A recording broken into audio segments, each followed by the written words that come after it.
Welcome to হিমুস kitchen. আজকে আমি বানাবো সয়াবিন আর বেসন দিয়ে বড়া তরকারি। তার জন্য লাগবে পেঁয়াজ, আদা, রসুন, জিরে আর শুকনো লঙ্কা। সয়াবিনগুলো আমি আগে থেকে ভিজিয়ে রেখেছিলাম। এবার এগুলো মিক্সিতে বেটে নেব, আর তার সঙ্গে বেটে নেব এই মশলাগুলো। একসঙ্গে বেটে নিয়ে দিয়ে দেব বেসন। বেসনটা বেশি দেব না, শুধু একটু স্বাদ হওয়ার জন্য বেসন। আর দিয়ে দেব স্বাদ মতো নুন, হলুদ আর লঙ্কার গুঁড়ো। লঙ্কাটা আমি আগে থেকেই দিয়েছি, তার জন্য একটু কালার হওয়ার জন্য লঙ্কার গুঁড়ো। এবার কড়াইতে তেল গরম করে নেব। তেলটা গরম করে ছোট ছোট সাইজের বড়া ভেজে নেব।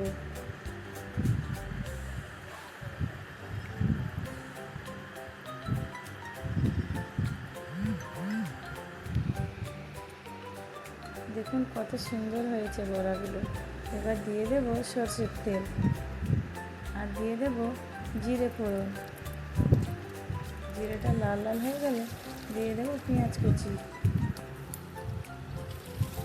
পেঁয়াজ কুচিটা ভাজা হয়ে গেলে দিয়ে দেব টমেটো কুচি।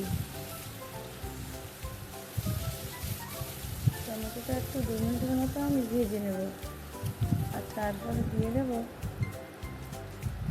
হলুদ, লঙ্কার গুঁড়ো আর স্বাদ মতো নুন। ভালো করে নেড়ে চেড়ে দিয়ে দেব কেটে রাখা আলুগুলো। আলুগুলো 2 মিনিটের মতো ভেজে নেব। আলুগুলো ভাজা হয়ে গেলে দিয়ে দেব আদা রসুন পেস্ট। এই মশলাটা আমি শিলেই বেটেছিলাম। কিছুক্ষণ কষে নিয়ে দিয়ে দেব জল। জলটা বেশি দেব না, কারণ আলুগুলো একটু সেদ্ধ আলু, তার জন্য জলটা অল্প করে দেব। আর ঝোলটা ফুটে উঠলেই দিয়ে দেব সয়াবিনের বড়াগুলো। বড়াগুলো দিয়ে বেশি ফোটাবো না, কেন বেশি ফোটালে বড়াগুলো ঝোলে মিলিয়ে যাবে।